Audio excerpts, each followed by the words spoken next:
Mga kapatid, welcome po sa Pamilyang Sol. Ang pasalamat ko lang mga kapatid sa ating Diyos, yung kabutihan ng Lord. Unang-una, yung doon sa application mga kapatid ng visa natin may bahay. Doon sa chamber ng Sol, lumabas na po. So nandun na po sa kanya. Ang ginantay lang nagnantay na lang yung doon sa yung yellow card. Pagkatapos ng masecure na yun, i-submit na niya. Tapos, okay, lumabas na yung visa niya. Na-report mga kapatid. Kasi yung, nag-apply ng visa para papunta rito. So, puri ng Lord mga kapatid sa kaputihan niya dahil nung unang step doon, akala ko hindi yun ma-approve. Kasi ang sabi sa akin yun daw nasa ikama ko na trabaho ko doon, hindi raw yun acceptable, hindi raw qualified na makuha yung pamilya, yung may bahay. Pero sabi ko, nagpray ako. Sabi ko, Lord, kung loobin mo, walang sinabi itong profession ko na to kasi hindi man ako to hindi man itong trabaho ko So yung mga kasunod mga kapatid na araw, bumalik ulit ako. Yun, na-approve na yun, lumabas na yun po yung sa ipratakan mo sa chamber, lumabas na po yun. So after 4 days, sinabmit doon sa chamber para ma-stampan, ngayon lumabas ulit, so binigay ko sa kanya. So nag-antay na po naman pati yung process ng doon sa visa, katulad ng may bahay ng Richard. Amen? So pangalawa mga kapatid, doon sa trabaho ko, alam niyo mga kapatid, ang kabutihan ng Lord sa edad ko ito. Tanda na po mga kapatid. So pinapasalamat ko lang sa Lord dahil yung, alam mo yung sumasabay ka sa mga bata pa, mga nasa 29, 30, pataas sila mga kapatid. Sumasabay ka pa doon sa mga mabibigating mga trabaho ba. Namis ako mga kapatid sa isang gabi kasi mga kapatid, namis ako sa ginawa ng Lord. Kung sa ordinary yung isipin mo lang yun, hindi magagawa mga kapatid ng 40 na edad yun. Yung 1.5 tons mga kapatid na buhangin, na pahala mo lang, tapos balde-balde lang yung gamitin mo, 4 lang kayo doon na 1.5 na bagyo na itatambak nyo doon sa lutuan ng alumina para hindi sumingaw yung apoy. Kasi yung trabaho doon mga kapatid, yung lutuan ng luto ng magiging aluminum. Ngayon, hindi pwedeng may singaw. Kasi nga, pag may singaw siya, mawawala yung init. Yung quality daw ng aluminum, magle-lessen daw siya. Kaya dapat walang singaw. Yun. Isang gabi mga kapatid, parang chinalis nila bang Kuya Eli ba na, siyempre matanda na ako, kalbo na ako, ang tingin nila sa akin mahina. Sa physical na natin mga kapatid, mahina. Pag wala tayong Panginoon, mahina tayo. Sa edad ko na ito mga kapatid, inisip ko rin yun, bakit ko nagawa yun. Puri ng Panginoon mga kapatid, dahil yung mga bata pa na mga kasama ko, sila yung sumuko sa trabaho. Ngayon, nung nagsisukuan sila, sabi ko, walang umalis, walang sumuko. Tapusin natin lahat to. Sa madaling sabi, tinapos namin lahat yun. Nahirap sila mga kapatid. Pero ako, habang nagpapala ako, nag-worship ako, yun hindi nila alam. Habang nagpapala ako, naglalakad ako na papuntang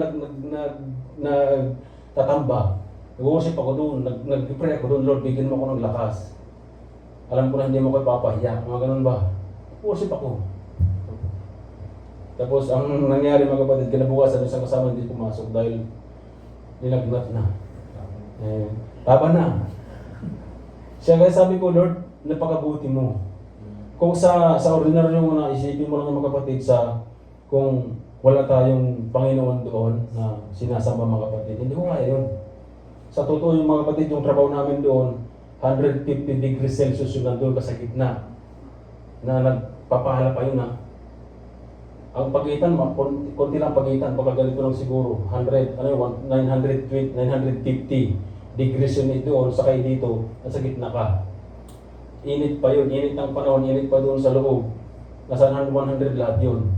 At nagpapahala ka doon mga kapatid. Ganun kahirap ang trabaho doon. Kung sa edad na 40-han, wala na. Tigulang na eh. Pero pagdating mga kapatid sa Panginoon Diyos, walang tigulang sa Panginoon Diyos. Walang matanda sa Panginoon mga kapatid. Pagdating sa kanyang, sa tayong mga anak niya. At hindi tayo papahin ng Diyos mga kapatid. Yan po ang tandaan natin. Hindi tayo mapapahiya pagdating sa Panginoon, sa mga trabaho natin. Si anuman mong harap natin, saan man tayo mapunta, dala-dala natin mga kapatid, yung katagumpayan na galing sa Diyos para sa atin. Amen. So, ngayon, yun lang mga kapatid ang aking may bahagi na kabutihan ng Lord na ginawa niya sa buhay ko. Although marami pa, pero yun lang muna. Para muna yun, mamaya mo yung panghimagas, sunod na. Amen. So, pura ng Lord mga kapatid, tugod, mga kapatid. Amen. Panginoon, mga kapatid. Gaya nga ng sinabi ng ating Panginoon doon sa mga kapatid ha. Sa labi na?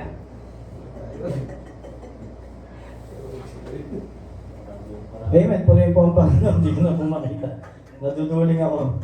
Amen. Puli po ang Panginoon sa buhay ng ating Panginoon. Ito po yung sinasabi ng ating Panginoon na maging ilaw tayo. Maging ilaw at asin tayo sa lahat ng ating mga nakakasalamuha, nakakasalubong mga kapatid.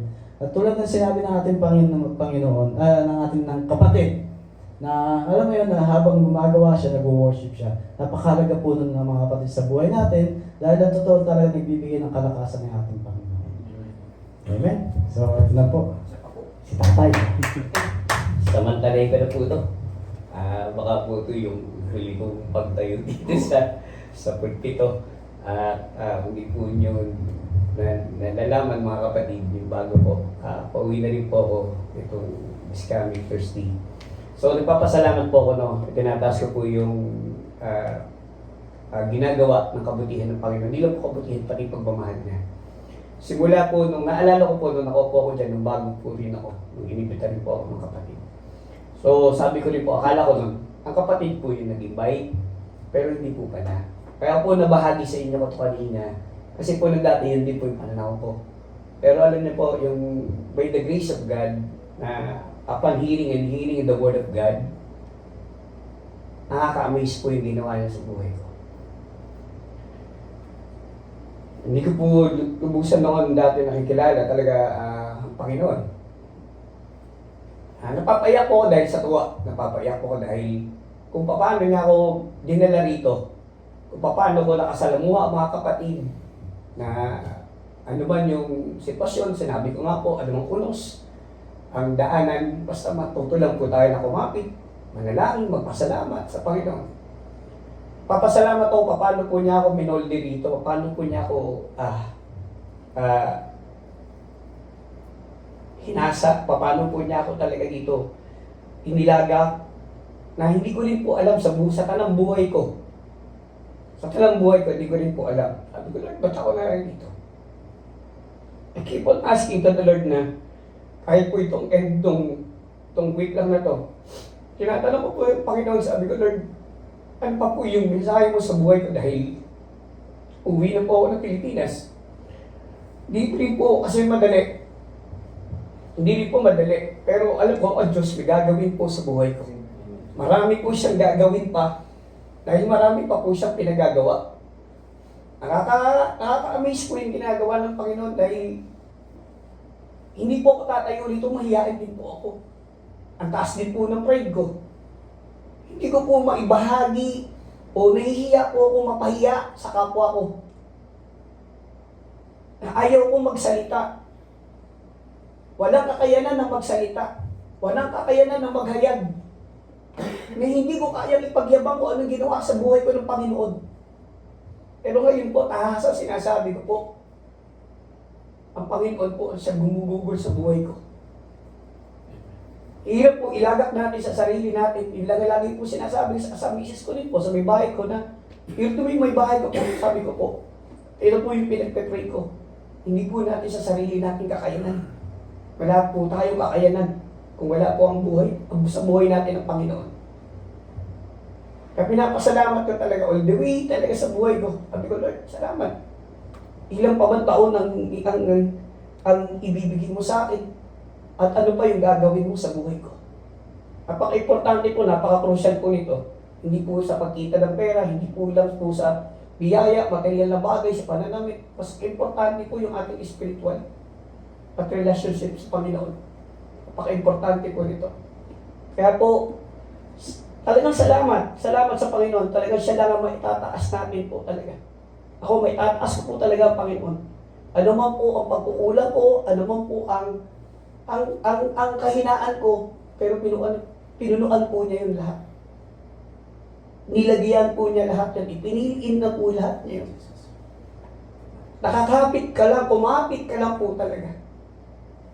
Magpatuloy ka upon hearing and hearing the Word of God.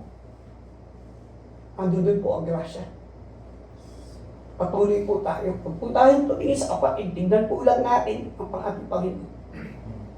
Salamat sa Panginoon. Ipapasalamat po ako sa mga kapatid, sa lahat na nakasama ko, sa lahat ng mga kapatid na nagpukol din po ng panahon, ng kasiyahan, andun po yung ups and downs. Di po mawawala talaga sa buhay yun. Rocky road po talaga. Pero po, sa Panginoon, wala pong imposible. Pinararanas po sa atin to, pinararanas po sa buhay ko to. Dahil alam ko po, pinapatibay ako ng Panginoon. Kaya tinataas ko po ang Panginoon. Kung hindi na po dahil sa Kanya, wala po ko rito ngayon sa ibabaw na to, sa pulpito. Salamat po.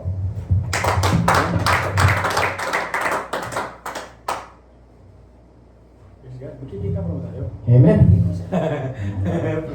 Makakalukayin na. so, namamaalam na ang ating kapatid. So, hindi namamaalam na dito. dito sa Saudi. Hindi sa... Amen. So, sabi nga sa Matthew 5:16, ganyan din naman, dapat inyong paliwanagin ang inyong ilaw sa harap ng mga tao upang makita nila ang inyong mabuting gawa at papurihan ang inyong Ama na nasa langit. Amen. So, meron po ba last? Amen. So, may aawit po mga kapatid. Aawit po ang ating kapatid si Kuya Jan.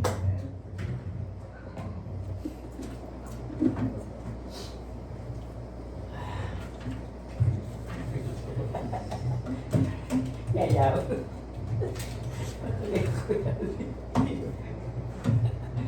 Kamali mo.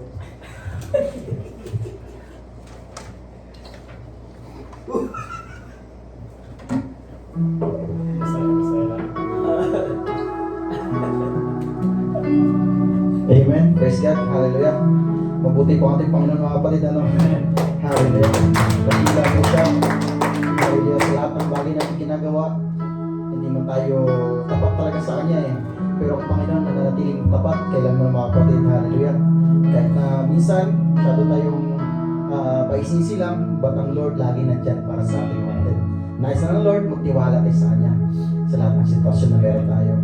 Kaya nga sabi niya sa 2 Corinthians 12:9, each time said, my grace is all you need. My power works best in weakness. So now I am glad to boast about my weakness, so that the power of Christ can work through me. Amen. Hallelujah. At paghahayaan natin, pagkatiwalaan natin ating Panginoon. Kasi sa buhay natin, madalas sinasabi natin, paano kaya? Lagi tayong gano'n di ba? Paano kaya gano'n? Paano kaya ganito? But, ang nais ng Panginoon na He is able. Tiwala sa Kanya that He is able, that we know that He is our God. Hallelujah. That He is our mighty God. Amen. Yes, Jesus. Hallelujah. Even if they say sometimes to win some, sometimes to lose some. And right now I'm losing bound. I've stood in this stage night after night, reminding the broken they'll be alright. But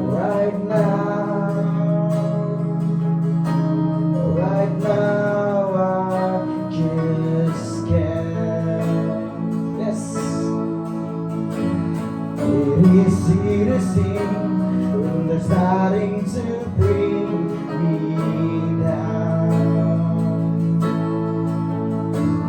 But what will I say when I heal to the flame like I am right now? I know you're able, and I know you can. Save to the fire with your mighty hand.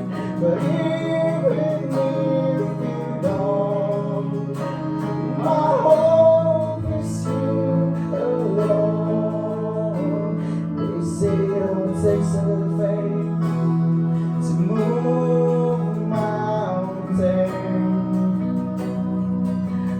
Good thing, faith is all I have right now. But God, when you choose to leave mountains and move on, yes, Lord, oh, give me the strength to be able to see it is well with my soul. I know you're able, and I know you can. Save to the fire with your mighty hands. But even if you don't, my hope is you alone. I know the sorrow and I know the hurts, but all go away if you just say the word. But even if you don't, my hope is you alone. You've been faithful, you've been good all my days. Jesus, I will bring to you. Come what may, 'cause I know you're able, and I know you can. I know you're able, and I know you can. Take to the fire with your mighty hands. But even if you don't, my hope is you alone. I know the sorrow, and I know the hurts, but all go away when you just say the word. But even if you don't, my hope is you alone.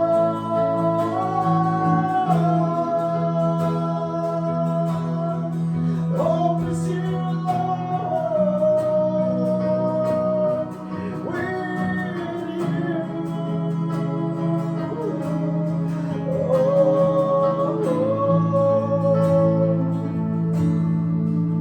It is well with my soul. It is well with my soul.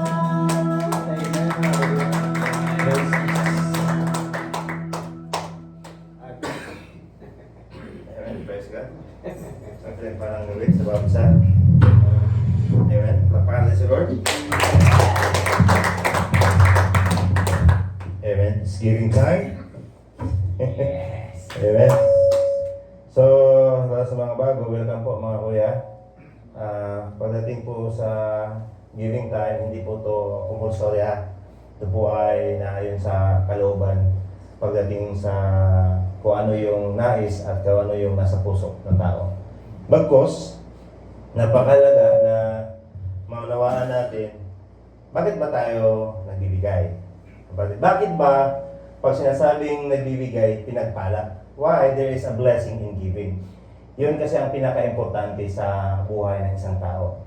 Kasi kalamitan sa narinig natin ng buhay ng tao ay parang sa mundo, sabi is para lang gulong. Minsan, nasa taas, pag nasa abroad. Pag uwi naman, babalik naman sa ilalim. Kumbaga, cycle.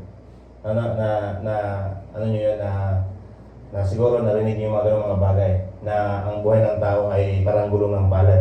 Sa Panginoon kasi, hindi yun ganun yung purpose ng Lord. Kasi ang nais ng Lord na sa ating mga buhay, na paano ba tayo makakaroon ng increase? Paano ba tayo yung maranasan natin yung lahat ng sinasabi ng Lord na kakaroon ng pagpapala? So, I believe mga kapatid na kung bakit tayo nandito sa Saudi Arabia is nais natin ng pagpapala. Amen po. Amen. Nais ba natin ng pagpapala? Amen! Pinapanalangin ba natin na magkaroon tayo ng masaganang pamumuhay, abundant life? Amen. Amen. Kasi sigurado ako, wala pong nanalangin dito na magiging mahirap o maghikaw sa buhay. Lahat po nanalangin na pagpapalain tayo, makaranas ng pagpapala na kung saan, kung ano bang mayroon tayo, is hindi lang yung si Lord, maging kasapatan lahat yan, na kung anong meron tayo, pero ang nais ng Lord is magkakaroon tayo ng increase sa buhay. Alam mo yung promotion sa lahat ng aspeto ng ating, lalo na sa financial natin. Kaya nga dito, marami pong mga verses, pero tuturuan tayo ngayon ng Lord, mga kapatid, isang verse lang yung main verse na pag-uusapan natin. Tuturuan tayo ng Lord kung paano tayo makaranas ng pagpapala na nayon sa kalooban ng Panginoon. Amen po? So basahin natin ang 1 Corinthians chapter 9 verse 10. Amen. Praise God. Nagpipidback. Ang sabi dito, now he who supplies the seed to the sower and bread for the food will also supply and increase your store of seed and will enlarge the harvest of righteousness. So kung pansinin natin dito mga kapatid, pagdating sa pagpapala ng Lord, pag humingi tayo ng blessing sa Panginoon, hindi lang yung babagsak sa'yo yung 1 million, kapatid. Hindi ka babagsakan ka agad ng ginto dyan. Mayroon pong tinatawag na principle si Lord kung paano ba tayo pagpapalain. Kasi nowhere in the Bible na humingi tayo ng pagpapala ng Lord, automatic nandyan na agad, kapatid. Kaya nga mayroon siyang sinabi dito, ang sabi niya ni Apostle Paul sa Corinthians, he who supplies the seed unto the sower and bread for the food. So first thing mga kapatid, ang Diyos po ay nagbibigay po ng binhi. Nagsusupplies po ng binhi. So Paul recognize, kinikilala ni Apostle Paul ngayon ang lahat ng pinagmula ng pagpapala, which is mga kapatid, is the God is the suppliers of the seed. Now, pag sinasabi natin seed, kapatid, ano yung naintindihan natin dito? Ang seed, mga kapatid, is kailangan siyang itanim. Hindi siya pwedeng kainin. Kasi pag kainin mo ang seed, ano mangyayari? Pag yung mga magsasaka, kung nakaranas kayo, ako magsasaka ako, yung papa ko, kung kakainin yung seed, wala na ka nang itatanim. Tama po ba? Kasi ang seed, para yan sa continuous, continuous harvest na mayroon tayong ma-harvest at the end of the day, sa pagkatapos ng araw. Kaya tinuturuan tayo ngayon that God is the supplies of the seed para po itanim natin para makakain tayo at mga kapatid, para din magkakaroon tayo ng increase ng seed. Now, mahalaga yan mga kapatid. Kasi dito, unang-una mga kapatid, kung pansinin natin, sa Genesis 1, verse 29, ang sabi dito, God said, behold, I have given you every herb bearing seed which upon the face of all the earth, everything in which is fruit of the tree yielding seed. Kumbaga, si Lord ang sabi, lahat, bibigay ko yan sa'yo. Yung lahat ng mga kahoy na namumunga na nagkakaroon din ng binhi para ipunla. Bakit po sinasabi ng Lord? Unang-una, si Lord ang source na meron tayo sa buhay natin, sa kalakasan natin, mga kapatid, kung anong meron tayo ngayon. The important thing is, lahat yan ay binhi, mga kapatid. Now, kung noon, kapatid, sa pag-uusapan natin yung mga magsasaka, sa bawat harvest po, amen, sa bawat harvest, nagkakaroon sila ng pag-separate sa binhi. Para po itatanim yan, kapatid. At yung binhi niyan, the best yan. the best para itanim for the next season sa pagtanim. Now, mahalaga ito mga kapatid. Bakit po? Kasi ang sabi dito, unang-una, si Lord ang nagbibigay ng binhi para tayo ay mayroong itanim at mayroong kakainin. So, ngayon pa lang, kung lahat pala tayo mga kapatid, wala tayong sariling atin, lahat ng kalakasan na mayroon tayo is nagbumula sa Panginoon, is napakailangan na ma-recognize natin, kilalanin natin ang pinagmula na mayroon tayo. Yan po ang nangyayari dito kay Apostle Paul na anumang meron siya is nagmumula ito sa Diyos. Now, pangalawa mga kapatid, amen? Kasi ang sabi niya, He who supplies the seed. So pinag-uusapan dito na pag ang Diyos ay nagbigay, hindi lang po katamtaman. Pag sabing supplies the seed, ibig sabihin, marami po siyang binibigay. Kapatid. Kaso lang sa atin, minsan, kinakain natin yung seed. Ano yung kinakain? Sample. Kung kainin mo yung seed, kapatid, wala ka nang i-harvest. Kaya nga minsan, ang ating buhay, para talagang nasa mundo lang, ikot-ikot lang. Bakit? Kasi hindi tayo nakakaroon ng agreement or pagsunod sa kung ano ang sinasabi ng salita ng Diyos. Minsan kasi sa ating mga buhay, nag-ipon ako na mag-ipon para marami akong pera. Sa Diyos kasi mga kapatid, ang sabi ng Lord, na pag lalo ka nag-iipon o lalo ka naging madamot, mas lalo kang mawalan.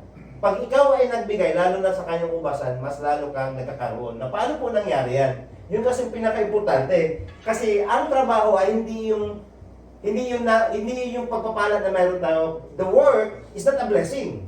Bakit? Sino po yung blessing na meron tayo? Si Lord. Kaya nga ang sabi niya, He who supplies the seed for the sower. Napaka-importante is, nagtatanim ba tayo? Meron ba tayong tinatanim? Example, isang apple ngayon, kapatid. Kakain ka ng apple. Kakainin mo lahat, pati yung seed. Wala ka nang tinatanim. Ibig sabihin, paano ka ngayon magkakaroon ng increase or mas marami pa ang mag-harvest na wala ka namang tinatanim para sa Panginoon. Ang ginagawa mo lang is parang, ano lang ba, yung parang ikot lang ng buhay. Trabaho, sa bahay, tapos padala. Wala pong problema yan. That is part, kaya nga tayo nandito para sa pamilya. Pero tinuturuan tayo ngayon, paano ba tayo magkakaroon ng increase? Okay lang ba ng buhay natin pag-uwi? Sim-sim pa rin, ganun pa rin. O enough lang ba tayo doon? Kasi ang sabi ng Lord ito, He who supplied the seed to the sower and bread for the food will also supply and increase your store of seed. So mayroon pong increase si Lord. At hindi lang yung basta na increase. Ang sabi niya, will enlarge. Ano yung enlarge? Pas paramihin niya ang harvest. So very clear po yan mga kapatid. Si Lord po, talisa sa kanyang salita. Kung anong sinasabi niya, tutuparin niya yan. Kaso lang tayo ay hindi po tali sa ating pag-commit, lalo na sa giving. Lalo pagdating sa giving, wala tayong commitment doon. Paano tayo magkakaroon ngayon ng sinasabi nating, Lord, pagpalain niyo po ako. Oo nga, pinagpala ka nga ni Lord kasi nakapagtrabaho nga tayo That is the blessing. Because we have a good health, ginigising tayo ng Lord. Pero ang sinasabi kasi dito, yung increase, yung paano gusto mo ba yung buhay na yung pandito lang? Mayroong in-offer si Lord na will enlarge the harvest. Yung paramihin niyang harvest, kapatid.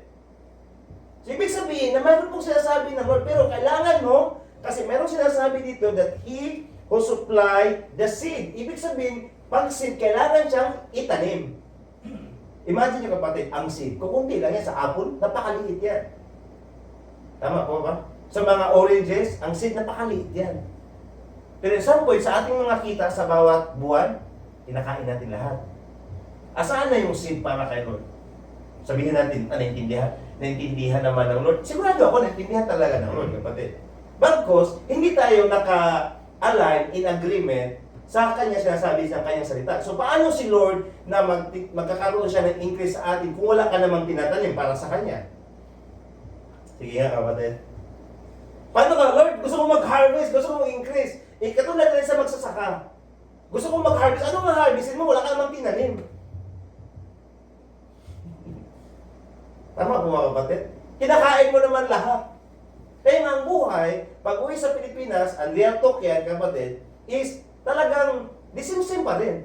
Babalik, tapos umpisa naman sa una.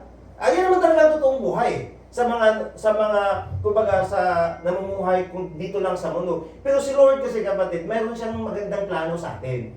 Ang kailangan lang na maalayin tayo sa kanyang kalooban. Ang sabi niya dito, kapatid, He supply and multiply the seed you have sown. Alam niyo po mga kapatid, ibig sabihin pag nagtanim niya, magtanim ka ng isang butil, okay, isang mais, butil ng mais, kapatid, pag mag-harvest ka, isang butil ba din ang ma-harvest mo? Sa isang puno ng mais, ilang bunga ang meron dyan? Na butil? Marami po. So, ibig sabihin, it is the Lord will supply or will increase or multiply sa mga pagpapala na meron tayo. Ibig sabihin, kahit gano'ng kaliit ang sahod natin, ngayon kapatid, kayang-kaya ni Lord yan i-increase. Kayang-kaya ni Lord pagpapalaan yan. Kasi ang pagpapala is not a matter kung gaano kalaki ang pera mo, kapatid. It's not a matter, mga kapatid, kung gaganda ang trabaho mo. It's a matter kung meron kang Panginoon sa buhay mo. At pag ma-align yan, kapatid, at yung ating financial para sa Panginoon, is sigurado yan na at the end of the day, you will harvest.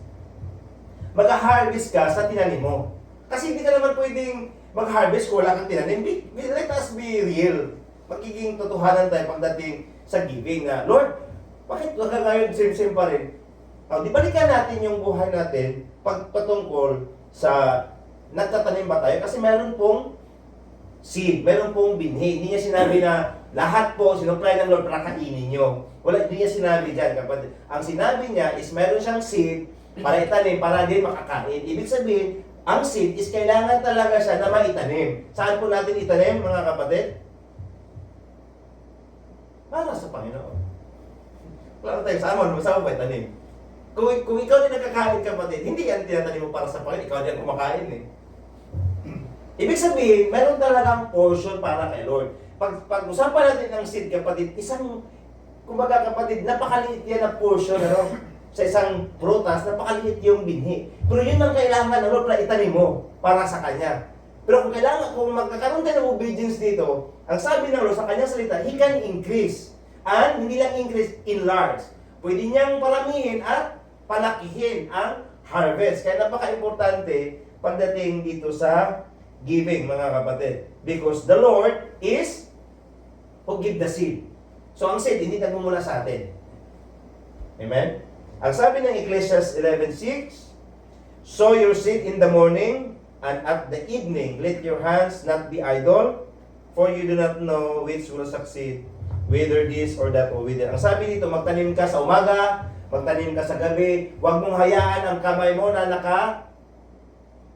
yung walang ginagawa, naka-idle lang.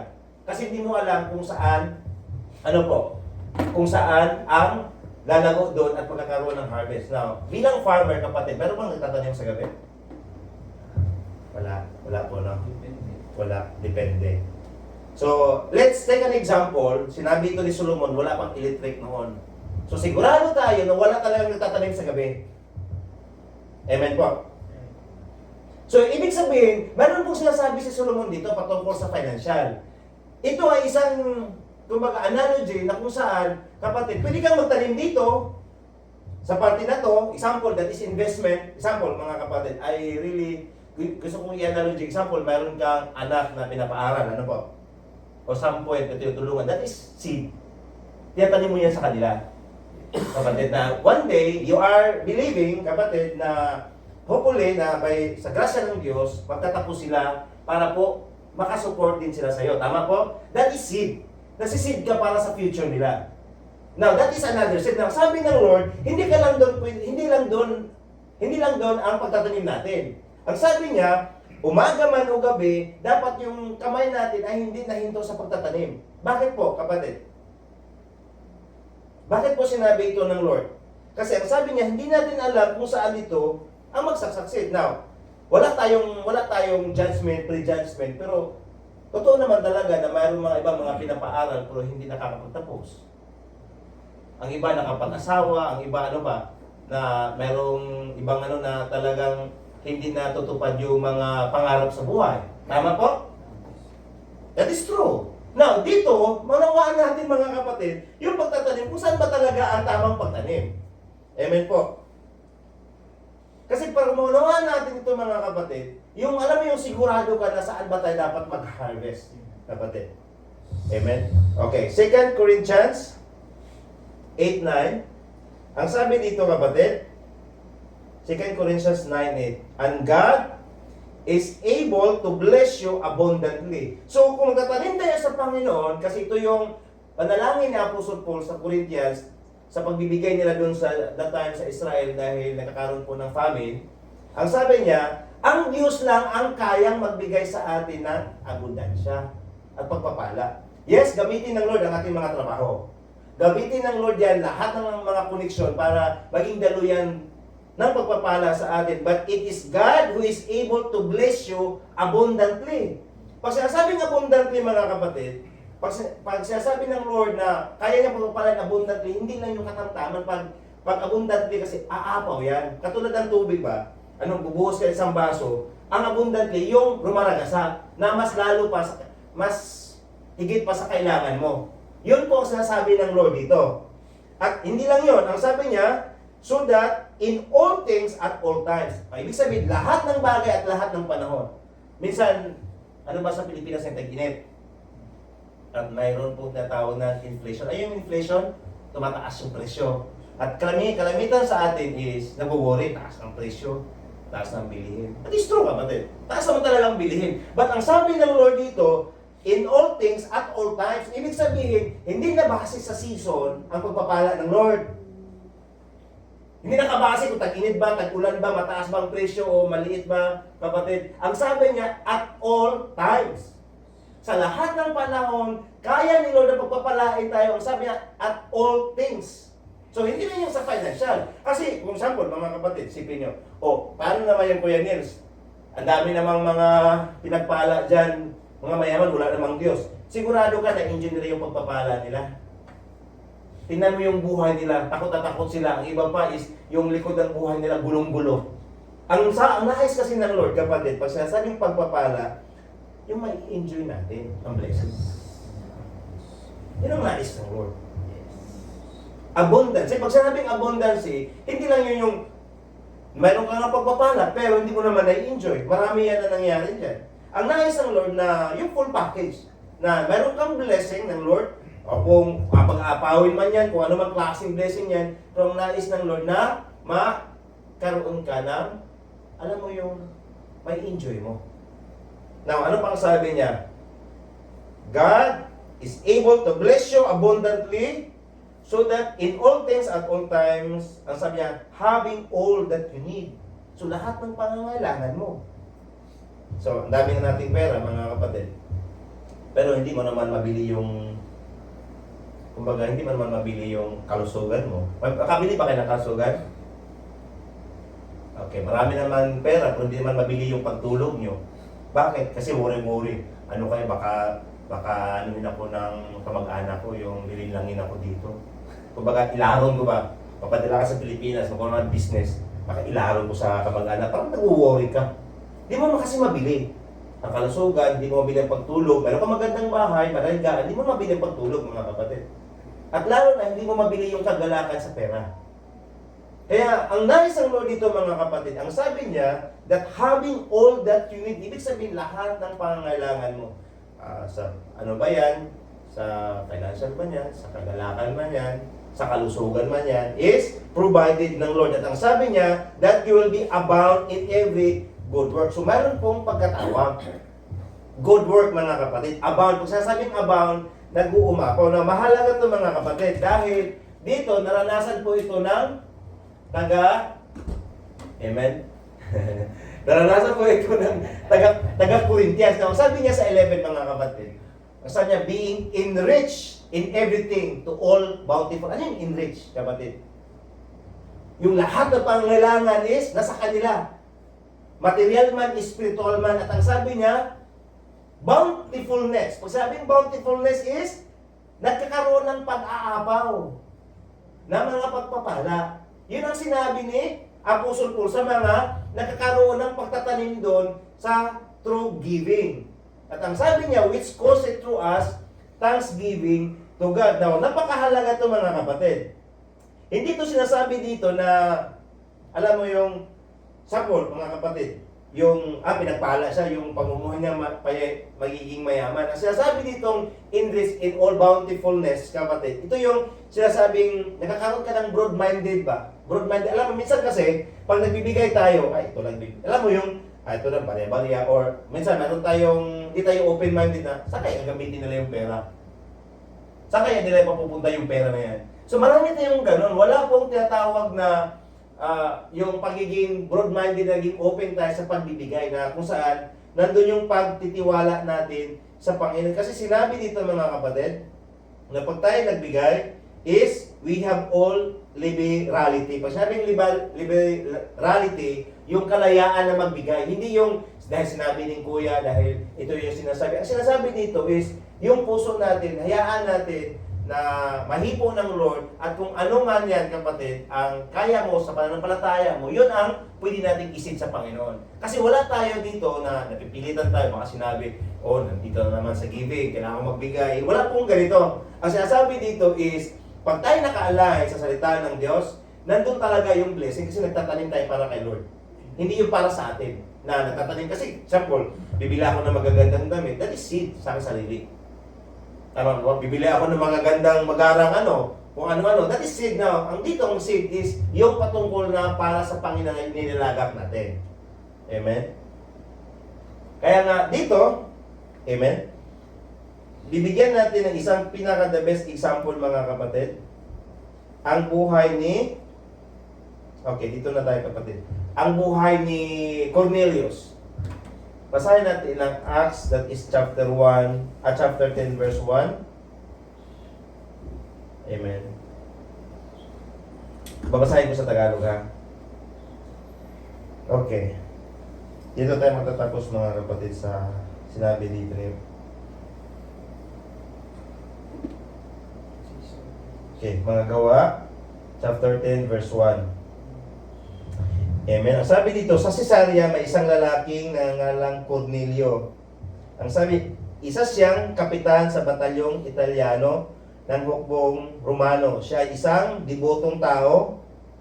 Siya at ang buo niyang pamilya ay sumasamba sa Diyos. Siya ay matulungin sa mga Hudyo at laging nanalangin sa Diyos. So dito, ang sinabi dito, sa 3, minsan ng bandang alas 3 ng hapon, nagkaroon siya ng isang pangitain, kitang-kita niya na pumasok ang isang anghel ng Diyos at siya tinawag Cornelio. Ano po ang sinabi niya dito mga kapatid? Tumingin siya at natakot at nagtanong, ano po yun? Sumagot ang anghel, kinalulugdan ng Diyos ang iyong dalangin at ang iyong pagtulong mo sa mahihirap. So ang tinutulong po ni Cornelius dito mga kapatid is, he is giving a offering or gifts to the poor. So nakita natin, na pagdating sa giving, ano po ang ano ng Diyos na nakakaroon ng kagalakan si Lord? Yung giving niya sa mga mahihirap.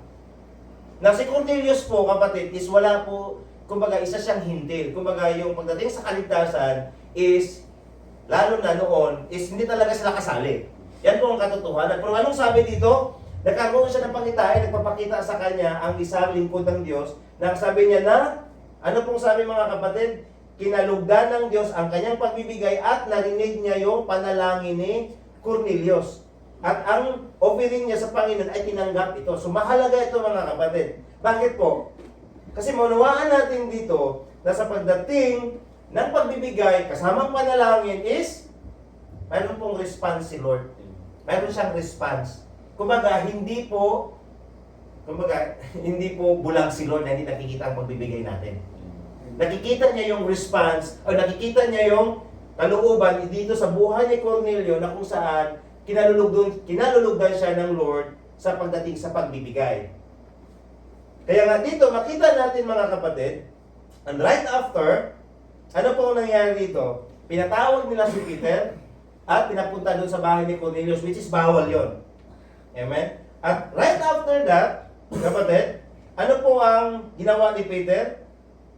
Pinaliwanag ni Cornelius ano nangyari sa kanya at binahagi ni Peter yung mensahe ng Diyos. Ano pong meron dito? Right after, mga kapatid, na nagbahagi si Peter, ano ang sabi dito sa 45? Okay, babasahin ko sa Tagalog. Okay.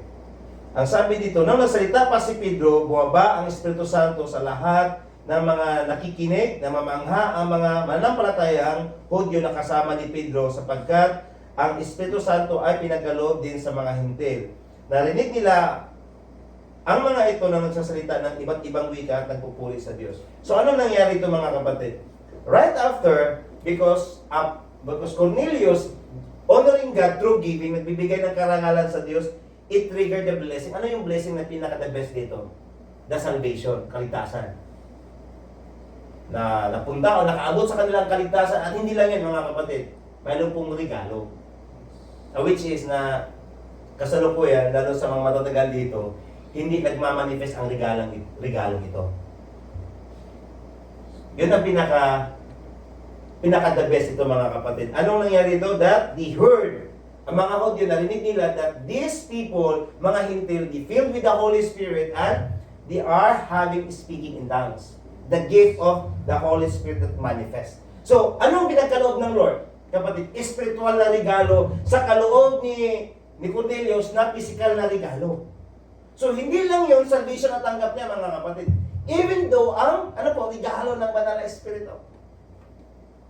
So, makita natin dito kapatid, na through giving, it triggered God's blessing.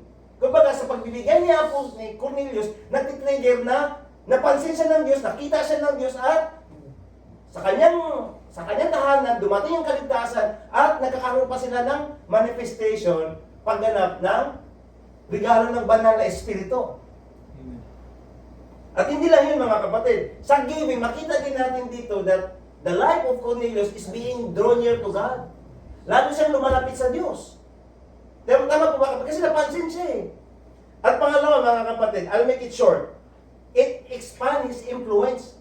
Lumawak po niya kanyang influence. Tandaan natin, sundalo ito. Namin po. Pag alam natin yung sundalo sa Pilipinas, marami pong influensya. Pero isipin natin, sa spiritual, meron kaya siyang influensya? Ibig sabihin kapatid, marami tayong influensya sa physical. Pero ang buhay kasi ng isang tao, hindi lang itong physical. Meron pong spiritual. Nakita natin dito that Cornelius expand his influence in the spiritual. Bakit? Kasi nakilala siya ng Lord eh. At pinatawag pa si Peter na kailangan pumunta sa bahay nila. Ay lang the best kapatid. Si Lord ang magpapakilala sa iyo. Si Lord ang nagre-recognize sa'yo, hindi lang yung tao. Kasi pag si Lord, mga kapatid, yung buhay mo, hindi lang para dito. Ano po? Para talaga sa Panginoon. Okay ba tayo? Ito yung pinakalas mga kapatid. Marami pong dito, but ito yung pinakalas. Sa ginawa ni Cornelius, he is being rewarded. At nagkakaroon siya ng regalo mula sa Diyos. Amen. So, ibig sabihin, ang pagbibigay natin mga kapatid, lalo sa Panginoon, hindi na basta bigay na bigay. Pag yan ay nasa puso, nakikita yan ng Lord. Na-recognize siya ng Lord. Nagkakaroon niya ng trigger ng blessing. Physical man at saka spiritual. Ibig sabihin, kapatid, marami kasi sa atin ngayon, nakafocus tayo sa physical. Puro physical blessing, physical blessing. Pero ang the best na nais natin mga kapatid is yung spiritual blessing. Kasi yung spiritual blessing mga kapatid, ang blessing kasi ng Lord is dadaloy siya sa mga salinlahi. Sa anak mo, ako. Yun ang blessing ng Lord. Na spiritual blessing na magkakaroon ng kaganapan sa physical. Pag physical blessing, parang dito ka lang, ikaw lang, para sa'yo lang. Mayroon kang kita, okay lang. Kasi bakit siya hindi kakaroon ng spiritual? Kasi wala ka namang tinatanim para kay Lord. Wala kang binabalik para kay Lord na sinasabi niya na nagbibigay siya sa atin ng binhi para ipunla natin. Wala naman tayong pinupunla. Tandaan natin, si Lord ang unang nagbigay sa atin. Hindi yung tayo, bakit ba tayo nagbigay kay Lord? Baka dahil gusto natin maraming pagpapala. May kasunod yun mga kapatid. Pag nagbigay tayo, tandaan natin, nagbigay tayo sa Panginoon dahil una tayong pinagpala ng Lord. Yan ang tandaan natin palagi. Sa pagising pa lang sa umaga, pagpapala na yan. Bakit sigurado kapag magising sa umaga? Maraming hindi nagising dito. Yan ang katotohanan, hindi yan takot kapatid. That is reality. Kaya ngayon pa lang, magkakaroon tayo, tama naman. Sa lahat ng ating buhay, is palagi natin kinakain yung para kay Lord. So, how about, sinubukan natin lahat, yung mag-invest. Di ba, may narinig nga ako si Peter, isang kapatid, nandun pa sa Maadin. Sabi niya, Bisaya din, sabi niya na pag last 5 years na, makukuha sana yung St. Peter. Kung ano nangyari ngayon, yung lumagpak ng St. Peter, yung nagiging bank, ha? Insurance. O insurance, na bankrupt. Sensi mga kapatid. Nag-insure tayo, akala natin na may makukuha tayo, may withdraw. Walang kasiguraduhan sa mundo. Yan ang totohanan mga kapatid. Pag sa Panginoon ka, sigurado ka. Amen. Ayan ang the best na pwede magtalintay kay Lord. Amen. Tama po? Wala yan mga kapatid, wala yang halong biro. Yan talaga ang totoo. Kasi ang trabaho ay wala doon ang pagpapala. Yes, gamitin ng Lord yan na maging daluyan ng pagpapala. Kasi ang pagpapala is si Lord po. Amen. Amen po. Tayo po tumayo. Praise God. Palakpakan natin si Lord. Hallelujah. Purihin ng Panginoon. Thank you, Jesus. We bless your holy name. Salamat sa iyo. Thank you, God. Thank you, Jesus. So, tandaan natin mga kapatid, lalo na yung matatagal dito, ano? Yung sa kitchen natin, hindi po yon seed, ha? Kasi tayo din kumakain nun. Yung seed is yun po, separate po yan para kay Lord. Nakaintindihan tayo? Amen? Yan sa mga ano lang po yun, mga sa mga matagal lang dito. Kaya, relax lang kayo. Hindi po to sa pilitan, ano lang po to yung tawag na pag magkakaroon na kayo ng pananampalataya patungkol dito, saka pa tayo magbigay. Dapat meron kasi ang pananampalataya para magkakaroon ng tamang direksyon yung ating dahil sa pagbibigay. Amen? Thank you, Jesus. Hallelujah. Ituon natin ang ating mga puso sa Panginoon. Alalahanin natin mga kapatid ang kabutihan na ginawa ng Lord sa ating mga buhay. Yung mga milagro ng Lord na nanalangin tayo, Lord, pinapanalangin ko kayo itong mga bagay at ito ay ginawa at nangyayari sa ating mga buhay. Salamatan natin, Lord, sa bawat trabaho natin, sa mga pagkakataon na pag-iingat ng Lord, sa mga pabor na pinagalaw sa atin, sa mga talento. Pasalamatan natin, Lord, mga kapatid. Alalahanin natin ang kanyang kabutihan. Thank you, God. Lalo na sa mga tao na dito tayo sa Saudi Arabia at isang kapatid na pauwi, let's remember the goodness of the Lord. Let's remember His faithfulness sa kanyang katapatan na sa ating mga buhay ay nagkakaroon ito ng kaganapan, mga kapatid. Yes, Lord. Ang nais ng Lord, kapatid, is ilakit natin ang puso sa Kanya. Yun ang ibigay natin una. Ibigay natin yung puso, Lord. Ito yung puso ko, Panginoon. Inaalay ko sa iyo. Ang buhay ko ngayon, simula ngayon, Panginoon. Inaalay ang buhay ko sa iyo, ang puso ko, at ang lahat ng aking gagawin, ang aking trabaho. Salamat, Lord. Salamat, Panginoon. Yes, Lord. Thank you, Jesus. Thank you, God.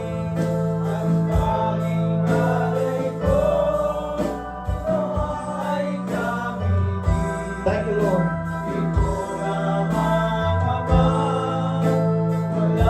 Thank you, Jesus.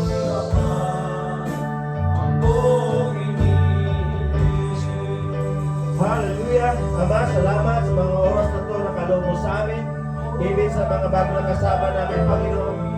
At sa mga kapatid na hindi pa nakarating, Lord, salamat sa kanilang mga buhay. At sa mga kapatid na nandito, Panginoon. Lord, alam namin na nagtatanim kami ng bawat oras sa iyo, Panginoon. At alam namin, Lord, na mag-harvest kami, Panginoon, sa bawat pagtatanim namin, Panginoon. At sa bawat financial na pinagkaloob mo sa amin, naging daluyan kami. Lord, give us a heart to give. Kung paano po, Panginoon, magbigay na may puso, na may kagalakan, na may pananampalataya, Panginoon. Lord, gamitin mo pa ang kumpanya, Lord, na maging daluyan ng pagpapala. Lord, lahat ng aming gagawin, lahat ng aming hihintuin, Panginoon, lahat ng aming saan kami tatahak, Panginoon. Lord, pagpapalain mo ito, Panginoon. Bless the work of our hands. Bless the work of our feet, O Lord, sa ating dapat na company. Lord, gamitin mo itong instrumento, ang aming mga boss, ang aming mga managers, supervisor.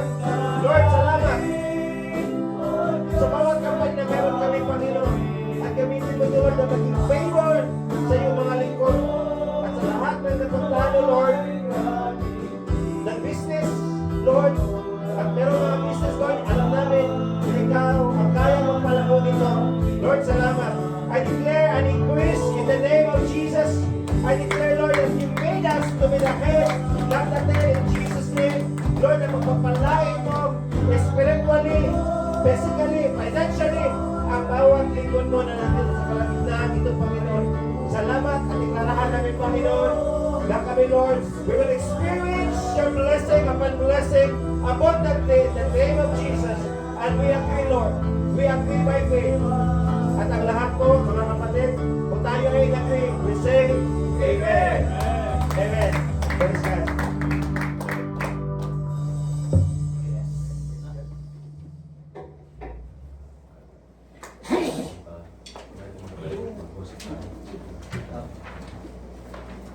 Amen. Praise the Lord. Ating pong aalisan ngayon ang ating Panginoon. Kaya nasabi sa giving, no? Ang Diyos ay mapagbigay. Hallelujah. Kaya sa gabing ito, mga kapatid, kaya ating awitan sa kanyang kabutihan. At huwag tayo mga ngamba, mga kapatid, ng hallelujah. Dahil ang pagpapala ng ating Panginoon ay sobra-sobra sa ating mga buhay. Kapag at higit, mga kapatid, hallelujah. Hallelujah. Hallelujah. Hallelujah. Hallelujah, Jesus. Hallelujah.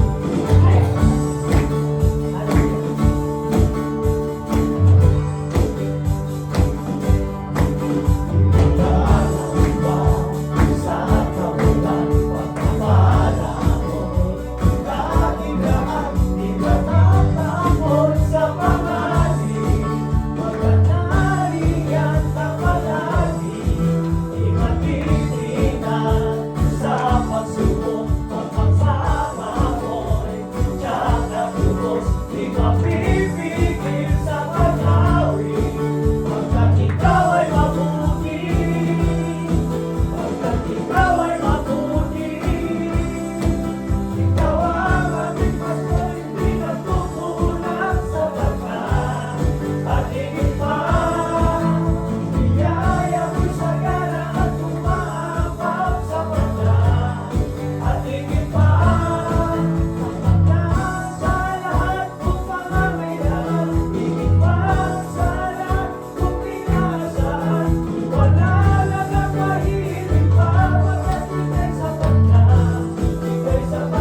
patuloy na nagpupuri at nagpapasalamat sa iyo, O Lord. Hallelujah. Dahil tunay nga po na ikaw ay tapat noon, ngayon, at magpakailanman. Hallelujah. At sabi mo nga sa iyong salita, O Lord, hallelujah, sa 1 Psalm 2, hallelujah, there is no one holy like the Lord. There is no one besides you. There is no rock like our God. Hallelujah. Thank you, Jesus. Hallelujah. Hallelujah. At sabi sa 2 Timothy, hallelujah, hallelujah, hallelujah, Lord. Hallelujah. Sabi diyan, kung hindi man tayo tapat, ang Diyos ay mananatiling tapat. Hallelujah. Dahil hindi niya makaila ang kanyang sarili. Amen. Hallelujah.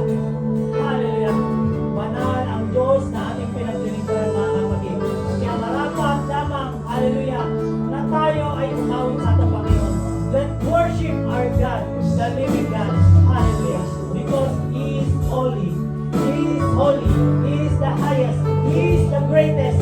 Hallelujah.